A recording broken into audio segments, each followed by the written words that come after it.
Shalom saudara. Shalom brothers and sisters. Kita bersyukur untuk kesempatan bisa beribadah bersama-sama. Ik ben dankbaar voor de gelegenheid dat we gezamenlijk dienst kunnen houden. Biasanya saya khotbah di GKK udah bertahun-tahun bulan Januari. Meestal spreek ik bij GKK hier elke jaar in de maand januari.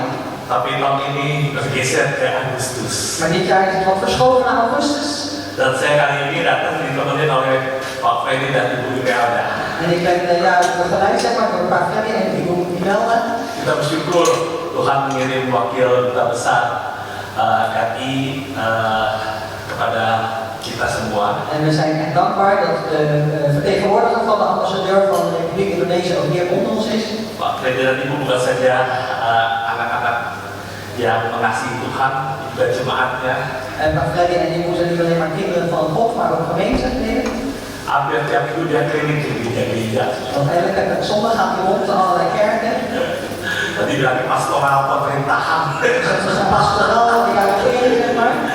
Saya 15 tahun di sini balik 20 gereja ini udah lebih 40 Ik ben hier al 15 jaar, ik heb misschien 20 kerken bezocht, maar hij is hier al pas en heeft al 40 kerken bezocht. Dan kita juga bersyukur tahun ini negeri kita boleh merayakan ulang tahun proklamasi yang ke-77. En we zijn dankbaar dat we deze maand ook 77-jarige bevrijdingsdag mochten vieren. Pak Freddy, Ibu Imelda melihat banyak yang pakai baju merah putih. Pak Freddy en Ibu Imelda hebben gezien dat er heel veel zijn met rood-wit gekleed. Nanti kita nyanyi Indonesia Raya. Samen gaan we Indonesia Raya zingen. Oke. Saudara, tema pembentukan kita hari ini En broers en zusters, het thema van vandaag. Mengalami pemulihan. Dat herstel in ons leven ervaren. Setiap orang Kristen harus mengalami pemulihan hidup. En ieder christen moet een herstel ervaren in zijn leven. Karena menjadi orang Kristen Want een christen worden tidak otomatis proses transformasi dari manusia lama dan manusia baru terjadi secara otomatis. Dus het transformeren zeg maar, van een oude mens naar een nieuwe mens, dat zal niet zomaar direct gebeuren. Dan harus mengalami pemulihan. Maar je zal dat herstel moeten ervaren. Pemulihan secara total. Totaal herstel. Ya, nah kita mau belajar dari tokoh di Alkitab. En wij willen leren uit de persoon van de Bijbel. Kita akan baca dari tokoh Ayub. We gaan het lezen uit het boek van Job. Ayub pasal 42 ayat 10 sampai 17. En Job 42 en dan vers 10 tot en met 17. Ya. Saya akan bacakan dulu dalam bahasa Indonesia ya, saudara. Wordt eerst in het Indonesisch gelezen. Ya. Lalu Tuhan memulihkan keadaan Ayub setelah ia meminta doa untuk sahabat-sahabatnya, dan Tuhan memberikan kepada Ayub 2 kali lipat dari segala kepunyaannya dahulu. Kemudian datanglah kepadanya semua saudaranya laki-laki dan perempuan dan semua kenalannya yang lama, dan makan bersama-sama dengan dia di rumahnya. Mereka menyatakan turut berduka cita dan menghibur dia oleh karena segala malapetaka yang telah ditimpakan Tuhan kepadanya. Dan mereka masing-masing memberi dia uang 1 kesita dan sebuah cincin emas. Tuhan memberkati Ayub dalam hidupnya yang selanjutnya lebih daripada dalam hidupnya yang dahulu. Ia mendapat 14.000 ekor kambing domba dan 6.000 unta, 1.000 pasang lembu dan 1.000 ekor keledai betina. Ia juga mendapat 7 orang anak laki-laki dan 3 orang anak perempuan. Dan anak perempuan pertama diberi nama Yemima, yang kedua Kesia, yang ketiga Keretham. Di seluruh negeri tidak terdapat perempuan yang secantik anak-anak Ayub, dan mereka diberi ayahnya milik pusaka di tengah-tengah saudara-saudaranya laki-laki. Sesudah itu Ayub masih hidup 140 tahun lamanya. Ia melihat anak-anaknya dan cucu-cucunya sampai keturunan yang keempat. Maka matilah Ayub tua dan lanjut umur. Job 42 vers 10 tot en met 17. En de Heer bracht een keer in het lot van Job, toen hij voor zijn vrienden gebeden had. En de Heer gaf Job het dubbele van wat hij bezeten had. En toen kwamen al zijn broeders en zusters en al zijn vroegere bekenden tot hem en aten met hem in zijn huis. En zij beklaagden en troosten hem over al het onheil wat de Heer over hem gebracht had. En schonken hem ieder een geldstuk en een gouden ring. En de Heer zegende het verdere leven van Job, meer dan het vroegere. Hij verkreeg 14.000 stuks kleine vee, 6.000 kamelen, 1000 span runderen en 1000 ezelinnen. Hij kreeg 7 zonen en 3 dochters. En hij noemde de eerste Jemima, de tweede Kesha, de derde Keren Hapuk. In het ganse land vond men geen vrouw zo schoon als de dochters van Job. En haar vader gaf haar een erfdeel onder haar broeders. Daarna leefde Job nog 140 jaar. Hij zag zijn kinderen en kindskinderen, 4 geslachten. En Job stierf oud en van het leven verzadigd. Ya, yang menjadi pemenuhan kita ayat 10a. Dus waar we nu naar gaan kijken is vers 10a. Lalu Tuhan memulihkan keadaan Ayub. En de Heer bracht een keer in het lot van Job. Saudara, ada seorang murid bertanya kepada Coach Redding. Broeders en zusters, er is een persoon, een jongen die vroeg aan Coach Redding. Oscar Redden. Ya, ada fotonya? Bisa tolong? Dari situ.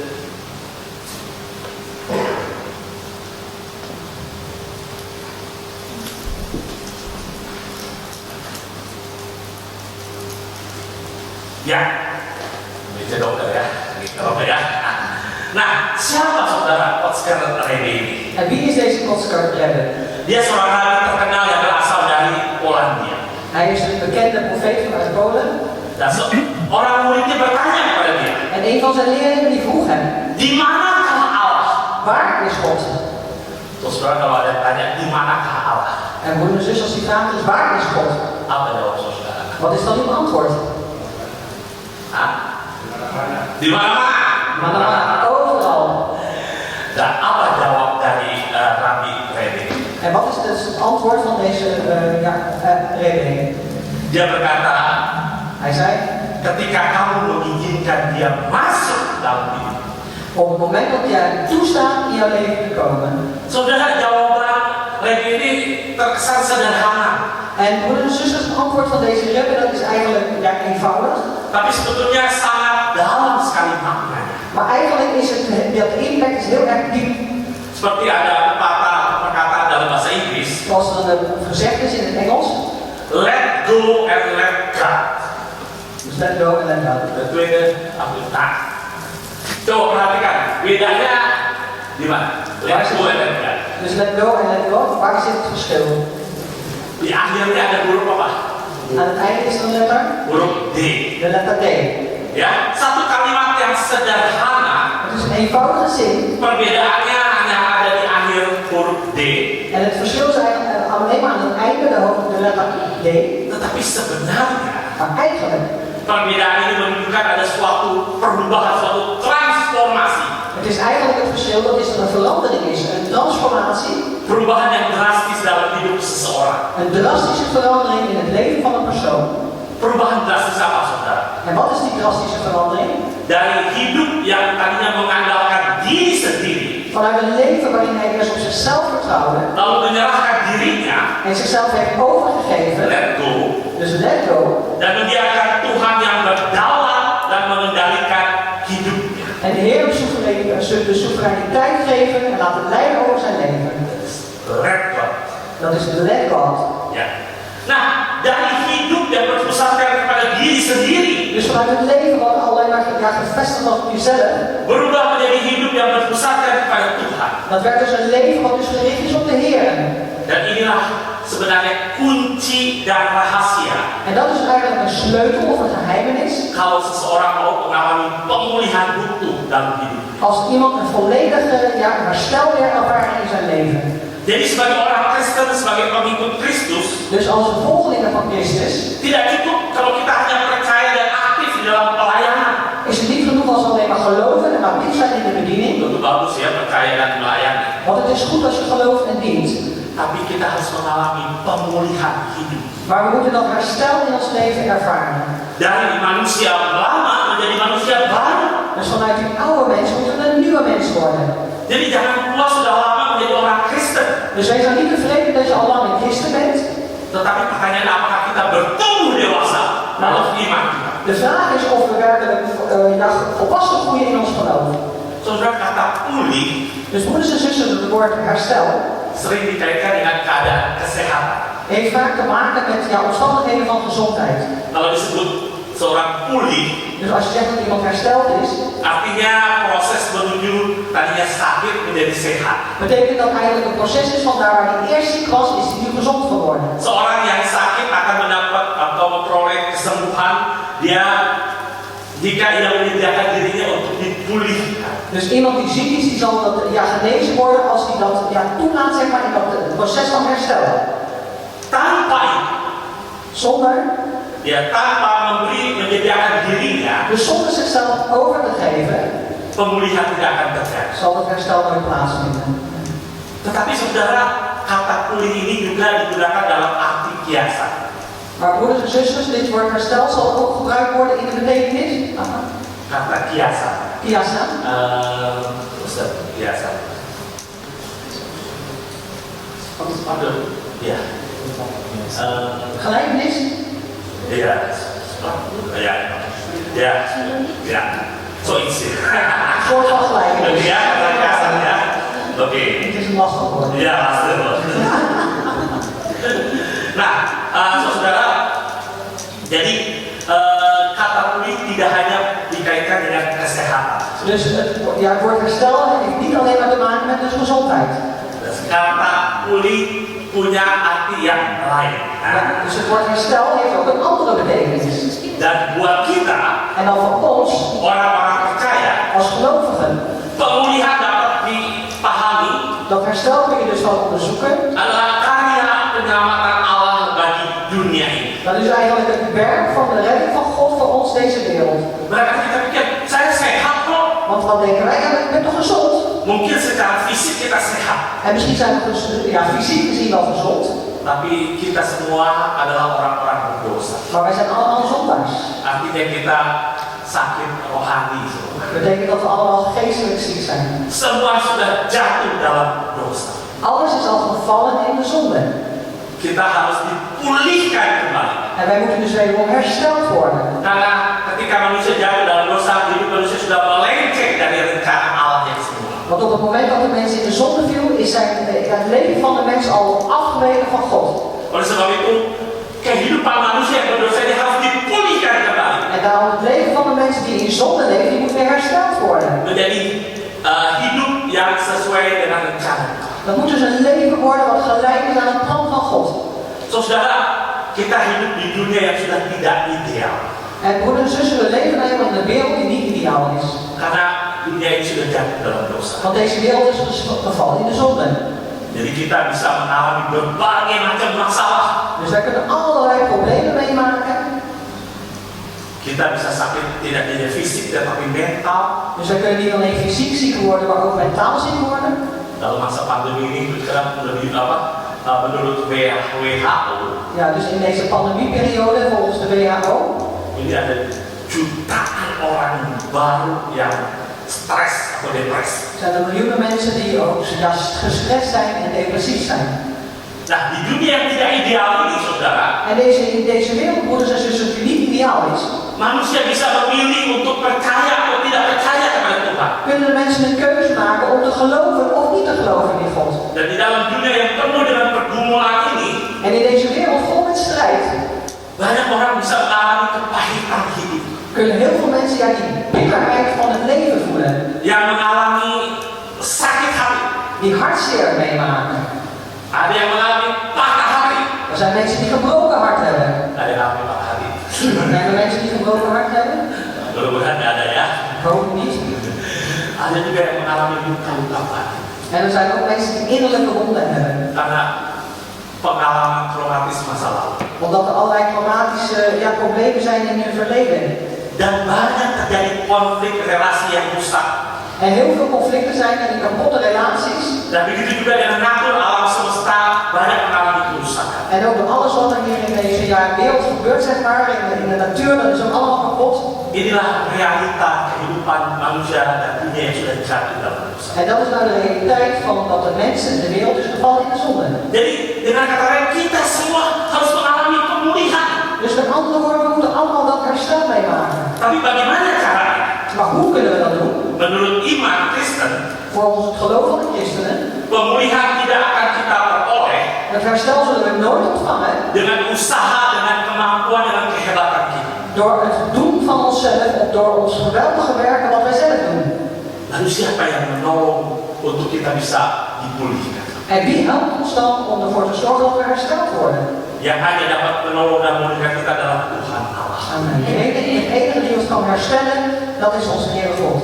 Hanya Allah sang pencipta yang tidak ada yang lain yang sanggup mengampuni dosa-dosa kita dan memulihkan kita. Alleen God, onze schepper, is de enige die onze zonde kan vergeven hier op deze wereld. Tapi memang dalam prakteknya, saudara, Maar in de praktijk, broeders en zusters, manusia bisa berusaha untuk mengandalkan kekuatan dan kemampuannya zal mensen die zal moeite doen om hun eigen kracht en hun eigen kunnen te bouwen, untuk menyembuhkan dan memulihkan kesehatannya, om te genezen en te herstellen hun gezondheid. atau barangkali untuk bisa bertahan hidup, Of misschien om te volhouden in dat leven. bahkan berusaha untuk menyelamatkan dirinya. En moeite doen om zichzelf te redden. Tapi bagi kita orang-orang percaya, Maar voor ons als gelovigen hanya Tuhan, is alleen de Heer sang sumber hidup yang sanggup menyembuhkan, degene is die ons kan genezen, memulihkan, herstellen dan menyelamatkan hidup seseorang. en het leven kan redden van een persoon.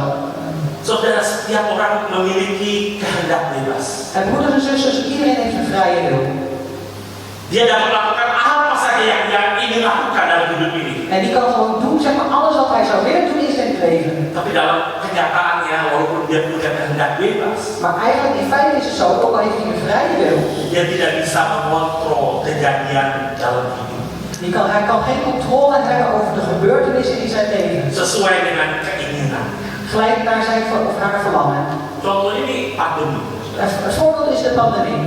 Orang kaya, orang yang paling tinggi jabatan juga tidak bisa mengendalikan pandemi ini. Dus de rijkste mensen, de mensen met de hoogste functies, die kunnen geen controle krijgen over deze pandemie. Ini menunjukkan bahwa kita manusia terbatas. Dat laat dus zien dat er eigenlijk mensen zijn die begrensd zijn. Ketika logika manusia tidak mampu mencerna, Dus op het moment dat het mens dat niet meer kan doen, ketika intuisi tak lagi berfungsi untuk memahami peristiwa yang terjadi, en op het moment dat onze intuïtie dat niet meer kan zien, de gebeurtenissen die plaatsvinden, maka muncullah pertanyaan yang klasik. en dan komen de klassieke vragen boven. Why? Waarom? Why? Kenapa saya? Waarom ik? Kanker boleh ada, Kanker mag er zijn. tapi kenapa saya harus mengalami? Maar ja, waarom moet ik dat meemaken? Kematian kita tahu, Dood, we kennen het. tapi kenapa orang yang kita kasihi harus mengalami? Maar waarom juist de personen die wij lief hebben, waarom moet die dat meemaken? Mengapa Tuhan membiarkan ini terjadi kepada? En waarom laat de Heer dit gebeuren bij mij? Saudara, ketika kita tidak mengerti kejadian yang kita alami, En broeders en zusters, op het moment dat we niet begrijpen de gebeurtenissen die wij meemaken, lalu kita mempertanyakan keadilan Tuhan. en wij vragen dan aan de Heer om eerlijk daarin te zijn, recht te hebben. Apalagi kita merasa sudah hidup benar di hadapan Tuhan. En wat nog meer als we denken dat we rechtvaardig leven voor God. Inilah yang dialami oleh tokoh Ayub. En dat is dus wat er gebeurd is en wat hij heeft ervaren, Job. Siapakah Ayub, saudara? Wie is Job nou eigenlijk? Kalau kita baca Ayub pasal 1 ayat 1 sampai 5, Als wij kijken in Job 1 en dan vers 1 tot en met 5. dikatakan Ayub adalah seorang yang saleh dan jujur. Daar wordt gezegd dat Job is een vrome man en oprecht. Dia orang yang takut akan Tuhan dan menjauhi kejahatan. Dus hij is iemand die godvrezend is en wijkend van het kwaad. Dan dia juga dikatakan seorang yang kaya raya dan mengasihi anak-anak. En hij is dus ook een erg rijke persoon en houdt erg veel van zijn kinderen. Saudara, kalau sebagai manusia, apalagi yang kurang dari Ayub? En broeders en zusters, als mens zijnde, wat is er eigenlijk dan nog tekort bij Job? Saleh, Hij is vroom, kaya, rijk ya, orang baik lagi. en hij is ook een goede persoon. Namun apa yang diceritakan dalam ayat pasal 1? Maar wat gebeurt dan in hoofdstuk 1? Dalam keadaan comfort zone-nya, In de omstandigheden, zeg maar, in zijn comfortzone, ada konspirasi antara Tuhan dan iblis. dan is er eigenlijk een gesprek tussen de duivel en God. yang menyebabkan Ayub harus menderita. Wat er eigenlijk de reden van is dat Job moest lijden. Saudara, barangkali dalam kesaksian hidup kita manusia tidak ada orang yang lebih menderita dari apa yang dialami oleh Ayub. En broeders en zusters, in het leven van ons is er eigenlijk geen persoon om ons heen die meer moet lijden als dat Job heeft gedaan. Apa yang dialami oleh Ayub? En wat heeft Job allemaal meegemaakt? Dia harus kehilangan harta kekayaannya. Hij moet al zijn rijkdom en schatten verliezen. Lalu dia harus kehilangan anak, tidak 1, 10 anaknya. Hij moet al zijn kinderen verliezen, niet alleen maar eentje, maar alle 10. Lalu dia mengalami sakit penyakit. En hij heeft een ziekte doorstaan. Dikatakan dia mengalami burung busuk dari telapak kaki sampai batok kepala. Dus dat betekent dat hij sfeer had vanaf de voetzool tot aan zijn puntje van zijn hoofd. Yang tinggal dengan istrinya. Het enige wat hij nog had was zijn vrouw. Istrinya yang seharusnya mendukung Ayub, En zijn vrouw had eigenlijk Job moeten steunen, tapi justru menteror dia. maar die terroriseerde hem juist. Lalu menyuruh Ayub untuk mengutuki Tuhannya dan suruh Ayub mati aja. En zij heeft gezegd van Job, je moet de God vervloeken en Job moet sterven. Bayangkan ya saudara. Dan moet je je voorstellen. Orang kaya tiba-tiba hartanya habis, Een rijke persoon en heeft van al zijn rijkdommen weg. semua anaknya meninggal. Al zijn kinderen overleden. Lalu dia yang sakit dari ujung kaki sampai batok ke kepala. En hij had, was ziek zeg maar, vanaf zijn voetzool tot het puntje van zijn hoofd. Lalu istrinya juga tidak mendukung dia. En zijn vrouw steunde hem ook nog eens niet. Coba bayangkan betapa beratnya pengalaman yang dialami oleh Ayub. En dan moeten ze zich eens voorstellen hoe zwaar en de omstandigheden die Job mee moest maken. Tapi yang kita mau tahu apa reaksi, apa sikap Ayub ketika mengalami penderitaan berat. Maar wat wij willen weten, dat is de houding. Of wat was de reactie van Job op het moment dat hij deze zwaarste dingen meemaakte? Saudara, kalau kita baca kitab Ayub pasal 1 dan 2, Broeders en zusters, als we hoofdstuk 1 en 2 van Job lezen, kita akan mendapat kesan zullen wij de boodschap uithalen bahwa Ayub adalah seorang yang saleh dan beriman walaupun dia mengalami banyak penderitaan. dat Job een vroom en oprechte persoon is, ondanks dat hij heel veel dingen moest meemaken en moest lijden. Coba kita baca Ayub 1 ayat 22. Laten we lezen in Job 1 vers 22. Dikatakan, Daar wordt gezegd, dalam kesemuanya itu Ayub tidak berbuat dosa dan tidak menuduh Allah berbuat yang kurang hati. dus in vers 22 van Job 1 staat, in dit alles zondigde Job niet en schreef God niets ongerijms toe. Lalu pasal 2 ayat 10. En dan hoofdstuk 2 en dan vers 10. Ketika istrinya menteror dia, Op het moment dat zijn vrouw hem terroriseerde, dia berkata, zei hij, engkau berbicara seperti perempuan gila. dus zoals een zondig spreekt gij. Apakah kita mau menerima yang baik saja dari Allah Zouden wij alleen maar het goede van God aannemen dan tidak mau menerima yang buruk? en niet het kwade? Lalu dikatakan dalam semuanya itu Ayub tidak berbuat dosa dengan bibir. En daarna wordt er gezegd, in dit alles zondigde Job met zijn lippen niet. Jadi kalau kita baca Ayub pasal 1 dan 2, wah luar biasa. Dus als we Job hoofdstuk 1 en 2 lezen, dat is buitengewoon. Tapi kalau kita baca pasal yang ketiga dari kitab Ayub, Maar als wij lezen hoofdstuk 3 van Job, kita akan mendapat kesan yang berbeda dengan tokoh Ayub ini. zullen we een heel andere boodschap meekrijgen van deze persoon Job. Contohnya Ayub 3 ayat 1, pasal 3 ayat 1. Als we kijken in Job 3 en dan vers 1. Dikatakan Ayub mengutuki hari kelahiran. Dus Job opende zijn mond en vervloekte zijn geboortedag. Lalu dalam pasal 3 ayat 11, Hoofdstuk 3 dan vers 11. Ayub berkata, Job zegt, mengapa aku tidak mati ketika aku lahir? waarom ben ik niet bij de geboorte gestorven? Atau binasa waktu keluar dari kandungan? Of heb ik niet de geest gegeven toen ik uit de moederschoot kwam? Kita lihat tokoh yang jadi berbeda sekali.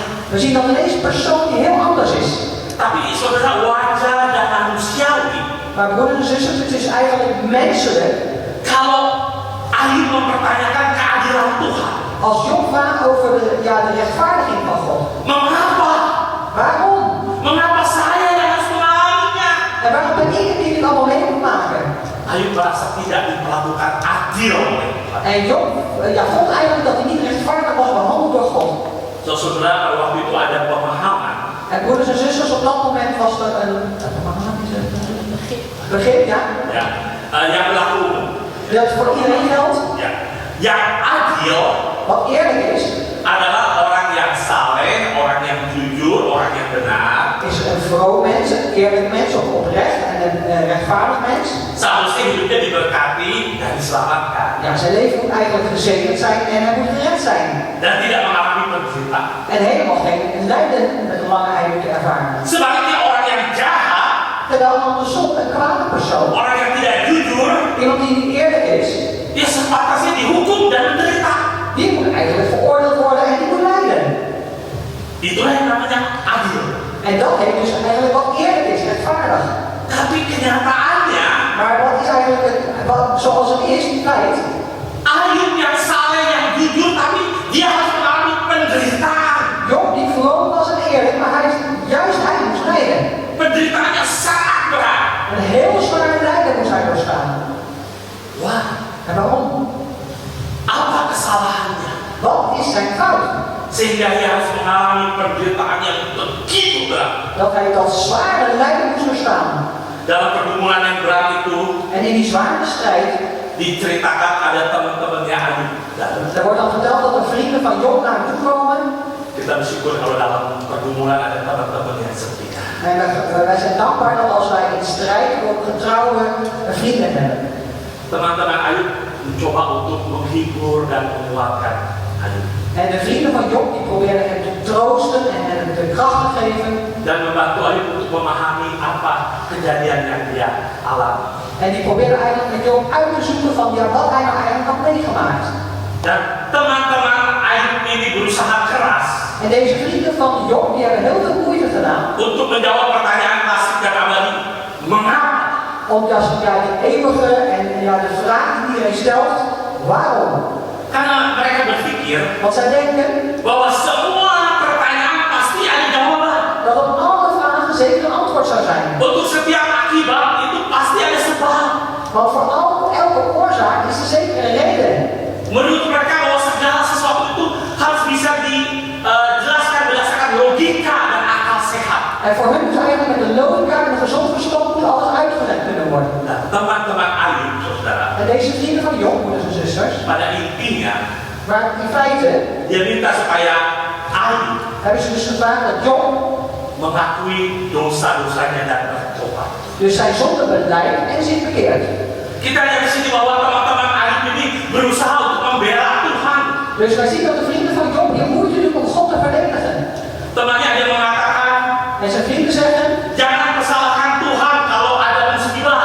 en geef God niet de schuld als er van allerlei dingen gebeuren, onheil is. Dia tidak akan pernah membiarkan kamu menderita tanpa sebab dan tanpa salah. Hij zal je zo nooit zullen laten lijden, zeg maar, zonder reden, zonder iets. Teman yang lain mengatakan, Andere vrienden zeggen, oh melalui bencana ini Tuhan mau mendidik kamu. oh, door dit onheil over jou is gekomen, wil God jou opvoeden, wil jou leren. Seperti seorang bapak ayah kepada anaknya. Zoals een vader zegt tegen zijn kinderen. Saudara kita lihat walaupun teman-teman Ayub ini berniat baik, En broeders en zusters, ondanks dat we kunnen zien dat deze vrienden van Job een goede bedoeling hadden, tapi Ayub tahu bahwa jawaban teman-teman itu bukan jawabannya. Maar dia cari. Job wist dat de antwoord van deze vrienden niet het antwoord was wat hij zocht.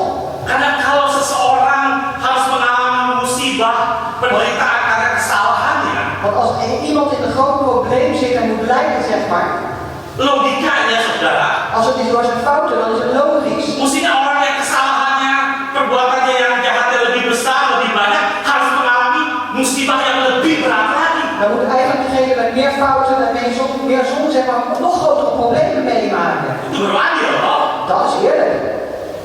Lalu bukankah kalau ada di ayat yang dikatakan Tuhan mendidik orang melalui bencana, En als het dan, is het dan niet zo dat als de Heer God zeg maar, iemand onderwijst zeg maar, door allerlei problemen die overkomen, kenapa orang yang benar yang dihajar?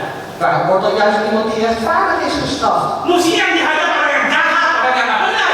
Wat eigenlijk niet gestraft moet worden, was juist een kwade persoon, een slechte persoon. Kenapa orang yang benar seperti Ayub yang harus mengalaminya? En waarom moet juist een rechtvaardige persoon als Job dit meemaken?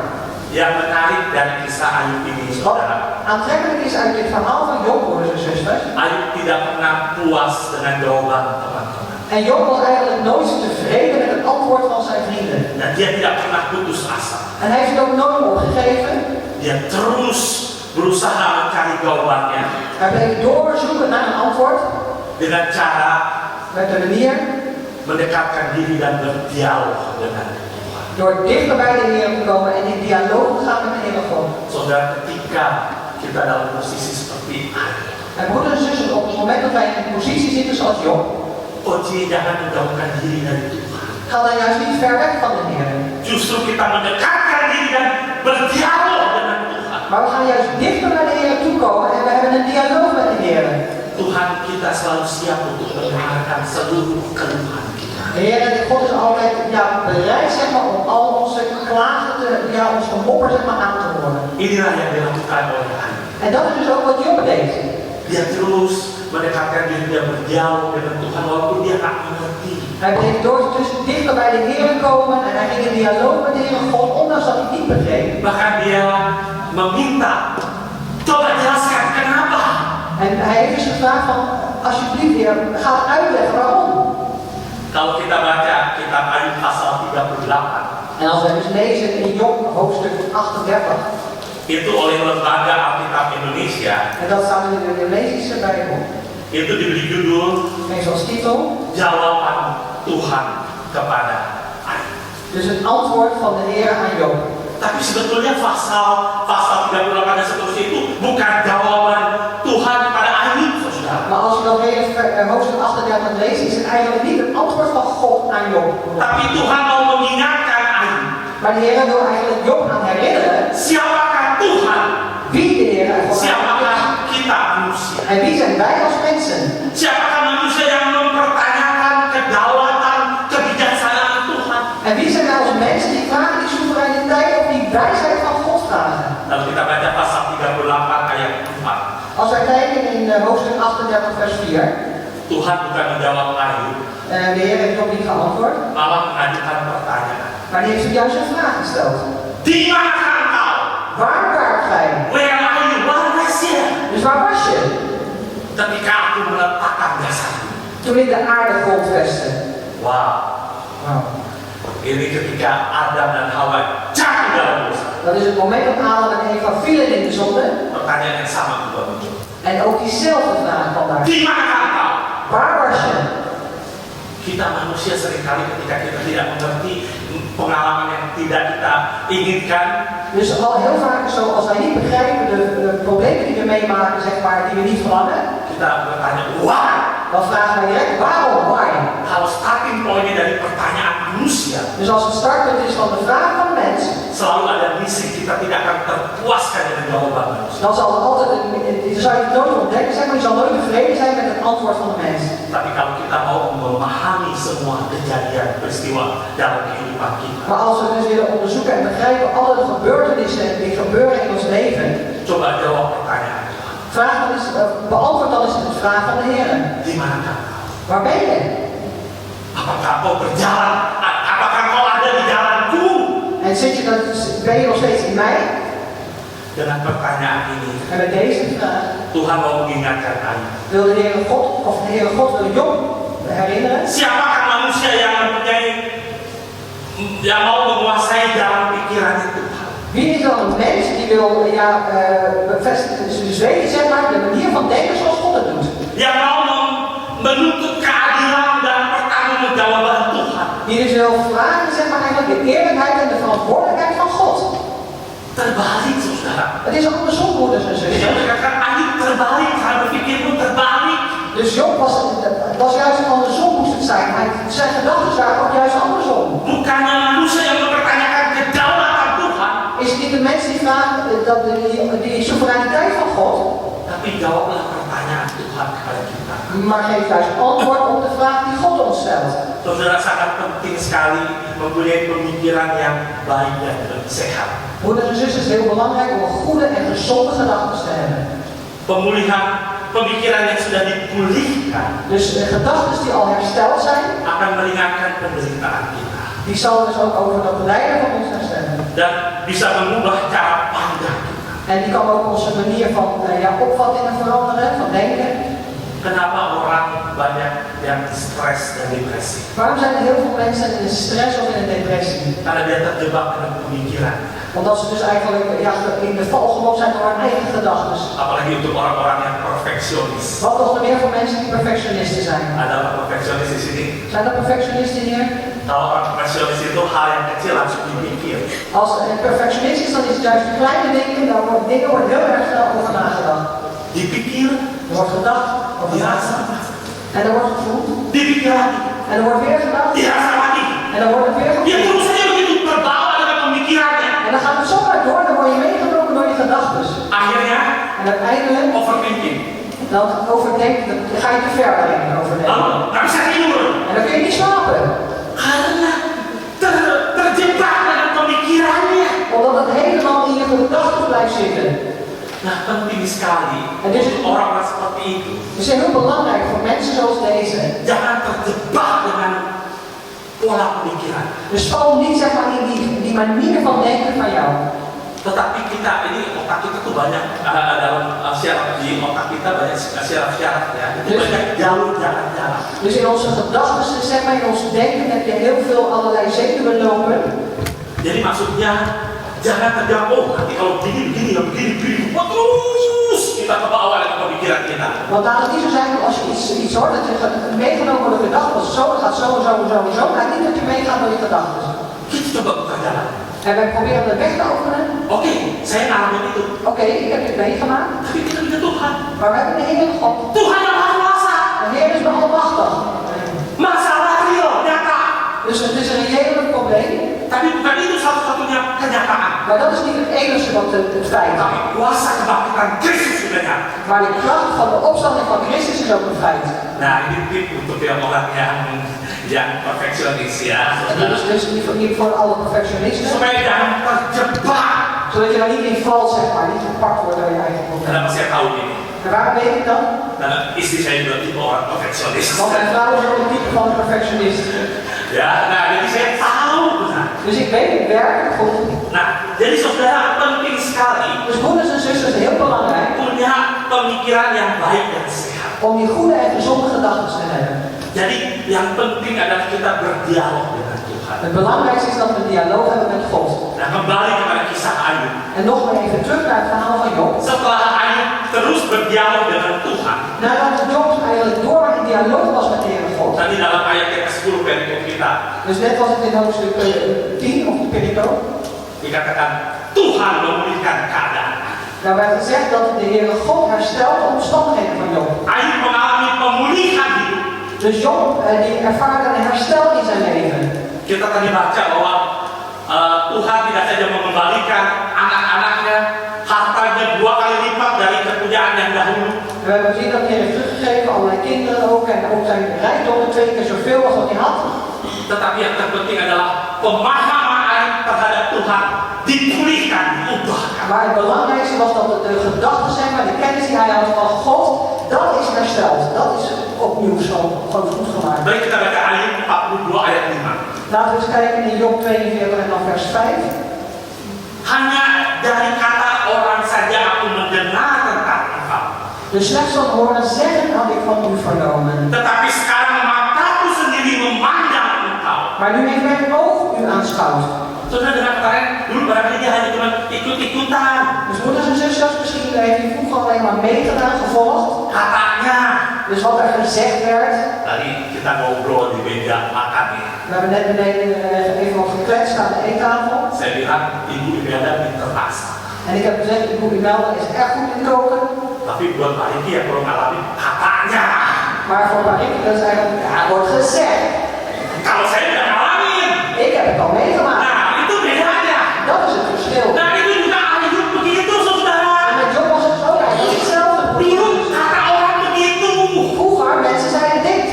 Tapi sekarang mataku memandang sendiri. Maar nu hebben mijn ogen het zelf gezien. Mengalami sendiri. Ik heb het zelf meegemaakt. Nanti juga Pak Riki kalau udah nyobain, gitu. Straks ga ik ook even proberen, dan pas kan hij meepraten. Bu, bukan promosi, Bu.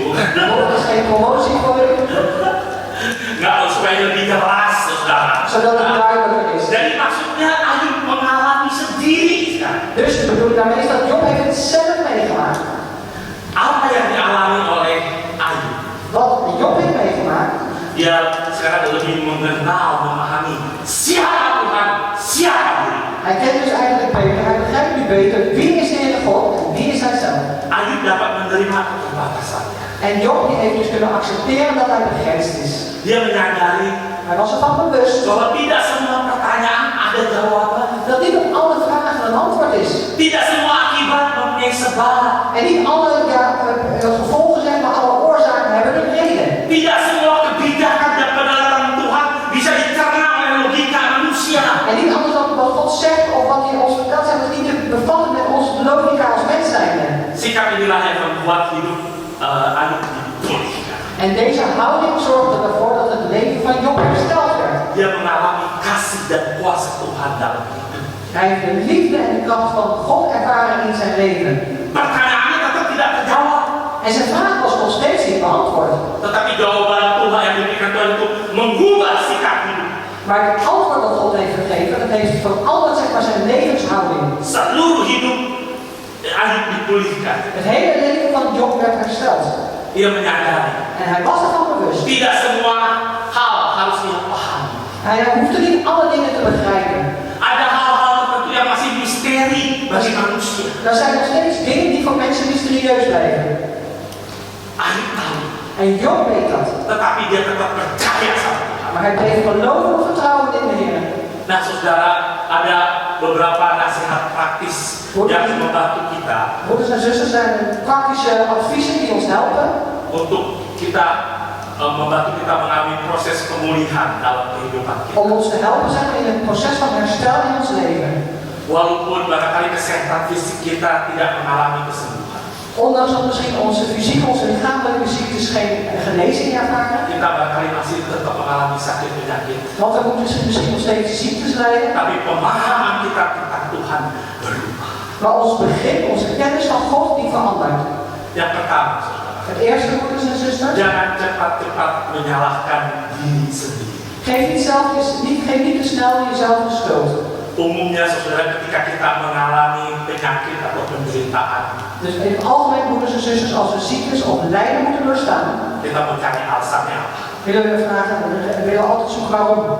Lalu kita cenderung jangan-jangan saya salah apa ya, dosa apa ya. En dan zijn we geneigd om te zeggen, oh ja, wat is mijn fout, ja, wat heb ik net gezondigd. Memang ada penyakit atau penderitaan yang akibat kesalahan kita sendiri. Er zijn inderdaad ziektes of lijden wat het gevolg is van onze eigen dingen die we doen. Tapi dari kisah Ayub, Maar vanuit het verhaal over Job, kita belajar bahwa tidak semua penyakit dan penderitaan itu disebabkan oleh kesalahan manusia. hebben we geleerd dat al het lijden of al het, ja, wat Job moest verstaan, was niet altijd door de fouten van mensen. Ada hal-hal yang di luar kontrol kita manusia. En er zijn dingen die buiten de controle van de mensen omgaan.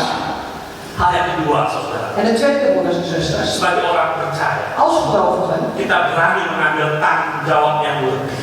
moeten we dus durven zijn om meer verantwoordelijkheid te nemen. Melalui kisah Ayub, Dus door het verhaal van Job kita dapat belajar bahwa tidak begitu saja menerima apa yang terjadi dalam hidup kita. hebben we geleerd dat we niet zo moeten accepteren alles wat er gebeurt in ons leven.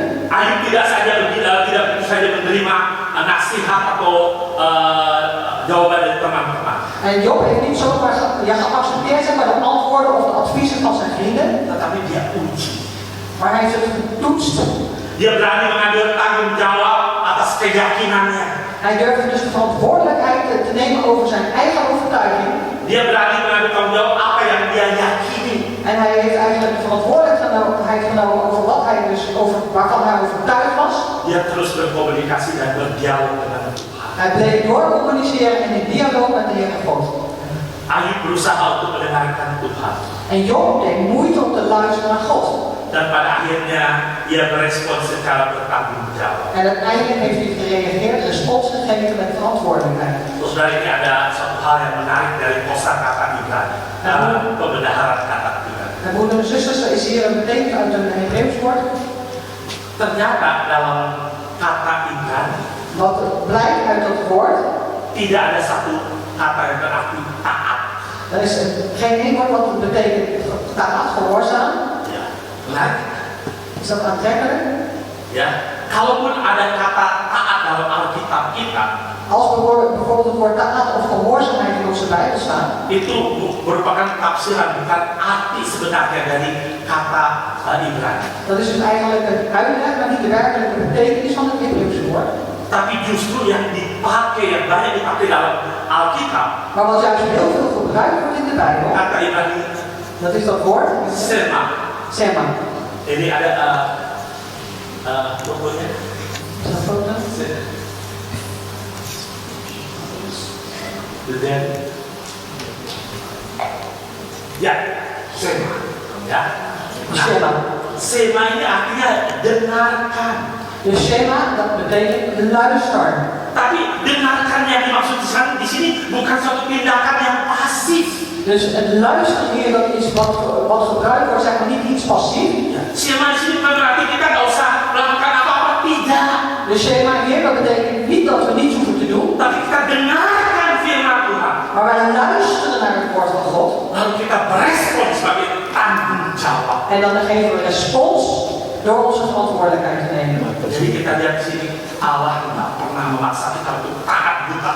Dus God heeft ons niet geleerd om zomaar blindelings gehoorzaam te zijn. Tapi tindakan respon kita itu berdasarkan dari pemahaman. Maar dus de houding die we aannemen, de respons van ons, dat is van ons begrip, de kennis die we hebben. Jadi sebagai orang Kristen jangan berarti taat beriman walaupun nggak ngerti. Dus als christen moet het niet zo zijn, je moet gehoorzaam zijn, maar ondanks dat je niet begrijpt.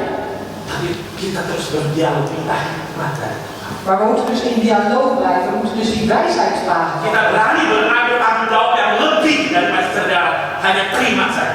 Dus we moeten durven om meer verantwoordelijkheid te nemen dan dat wat we alleen ontvangen. Yang ketiga, saudara, En de derde, broeders en zussen. kembangkan perilaku yang positif dan berpengharapan. Dus ja, we hebben een positieve houding Dan juga hope. en hoop. Ya. Penting sekali untuk mempunyai perilaku yang positif dan berpengharapan. Dus een positief karakter zijn waar een hoop te blijven houden is belangrijk. Hidup kita akan terasa semakin berat Ons leven zal steeds zwaarder voelen kalau kita tidak memiliki atau kehilangan harapan. als we onze hoop of niet hebben, zeg maar die hoop, dat we die zijn kwijtgeraakt. Tapi sebaliknya kalau kita hidup dalam pengharapan, Maar juist aan de andere kant, als wij leven vanuit die hoop, maka akan memungkinkan atau membuka jalan bagi kita dan maakt het ons mogelijk, of zal het ons de weg openen, mengalami kasih dan kuasa Tuhan dalam hidup kita. om de liefde en de kracht van God te kunnen ervaren in ons leven. Membuka jalan supaya kita dipulihkan oleh Tuhan. Het opent de weg dat we hersteld mogen worden door God. Karena dalam Tuhan selalu ada harapan. Amen. Want in God is er altijd hoop. Amen. Yang keempat, saudara, En het vierde, broeders en zusters. kita coba membingkai ulang kesakitan dan penderitaan. Probeer even te kijken naar de ziekte en het lijden van wat we hebben. Sakit, penyakit, dan penderitaan adalah suatu hal yang real dan nyata. Dus de ziektes en lijden, dat is iets reëels in ons leven. Iets wat aanwezig is. Kita semua mengalami selama kita hidup di dunia ini. En wij ervaren, we maken het allemaal mee zolang wij leven hier in deze wereld. Tidak mudah ketika kita harus mengalami sakit, penyakit, dan penderitaan. Het is niet makkelijk als wij ziektes of lijden moeten doorstaan. Tapi ingat, sakit, penyakit, dan penderitaan bukan satu-satunya realita dalam hidup ini. Maar broeders en zusters, het ziek zijn of het lijden is niet alleen maar een realiteit in dit leven. Sebagai orang-orang percaya, kita meyakini Als gelovigen, dan geloven wij, vertrouwen wij erop. bahwa kita tidak berjalan sendiri. Zijn we ervan overtuigd dat we niet alleen wandelen. Walaupun berat penderitaan kita, Ondanks dat het lijden of wat we mee moeten maken zwaar seperti is. yang dialami oleh Ayub, Zoals Job heeft meegemaakt. tetapi Ayub tidak berjalan sendiri. Maar Job wandelde niet alleen. Demikian juga dengan kita. En zo is het ook met ons. Kita yakin kuasa kebangkitan Kristus Wij zijn zeker van de kracht van de opstanding van Christus. real dan nyata dalam hidup orang-orang percaya. Dat is reëel en aanwezig in het leven van de gelovigen. Pada masa-masa sulit In moeilijke tijden, seperti yang dilakukan oleh Ayub, zodat wat Job heeft gedaan, kita dapat memilih, moeten we kiezen. membingkai ulang pengalaman hidup kita, Dus een linkkaart is. membingkai apa ya, membingkai Overeenmaken. ya, lebih ya. Ja. Khususnya ketika kita sedang berhadapan dengan sakit, penyakit, En dan penderitaan, nog meer als wij voor ziektes komen te staan en lijden, bahwa dalam Tuhan selalu ada harapan. dat in God is er altijd hoop. Bahwa Tuhan kita Tuhan yang maha kuasa. Dat onze God is een almachtig God. Tuhan yang sudah mati dan bangkit untuk mengalahkan Een De Heer is al gestorven en opgestaan om ons te overwinnen. Kenapa kita tidak mau menyerahkan hidup kita? En waarom willen wij dan ons leven niet geven aan Hem? Minggu lalu Vorige week istri saya baru pulang dari Indonesia. is mijn vrouw net teruggekomen uit Indonesië. Banyak yang bilang pasien berusaha dikit. En de Heer heeft gezegd, het is wat afgevallen. Ya ditinggal istri di Hij Indonesia. is afgevallen omdat hij achter is gelaten door zijn vrouw die in Indonesië was. Jadi mesti lebih sering jadi bisa kurus. Dus mijn vrouw heeft me achtergelaten, daardoor kon ik wat zwanger worden. Tapi dia cerita waktu perjalanan pulang. Maar ze heeft verteld onderweg naar huis. Pesawatnya dari Jakarta ke Dubai Dus zijn vliegtuig waar ze in zat van Jakarta naar Dubai mengalami goncangan yang hebat. heeft een behoorlijke schuddende dingen meegemaakt. Bukan kayak hampir sepanjang perjalanan dari Jakarta ke Dubai. Dus wij hebben de hele weg, zeg maar, die turbulentie van Jakarta naar Dubai. Dan penumpang pada ketakutan karena merasa pesawat akan jatuh. En al die passagiers die waren erg bang als ze bang waren dat het vliegtuig zal neerstorten. Tapi puji Tuhan, Maar prijs de Heer pesawat itu boleh tiba dengan selamat di Dubai. dat het vliegtuig is veilig en wel aangekomen in Dubai. Apa yang kita bisa pelajari di sini? En wat kunnen we hier dan uit leren? Ketika kita pergi dengan pesawat terbang. Op het moment dat we in een vliegtuig gaan. Saya yakin semua udah pernah naik pesawat terbang ya. Ik geloof dat iedereen dat in een vliegtuig is geweest. Ketika kita naik pesawat terbang, Op het moment dat we in dat vliegtuig gaan, kadang kita nggak tahu siapa pilot. weten wij niet wie de piloot is. Betul nggak? Klopt het? Masa udah pilotnya mana ya? Siapa? Het is niet zo dat je naar binnen komt en zegt, hé, waar is de piloot? Wie is het? Tapi kita percayakan, kita serahkan walaupun ada resiko. Maar wij vertrouwen erop, wij geven onszelf over, ondanks dat er een risico is. Kita serahkan seluruh kehidupan perjalanan kita, hidup kita kepada sang pilot. En wij geven onze hele leven, onze hele reis zeg maar over aan deze piloot. Mengapa kita tidak berani menyerahkan seluruh perjalanan hidup kita kepada Tuhan yang mengasihi kita? En waarom durven we niet ons hele leven, onze hele reis zeg maar over te geven aan de Heer Jezus onze schepper? Saudara, mari kita dengarkan lagu I Believe. Broeders en zussen, laten we luisteren naar het woord, of naar het lied I Believe. Tuhan berkati kita semua. God zegen. Amen.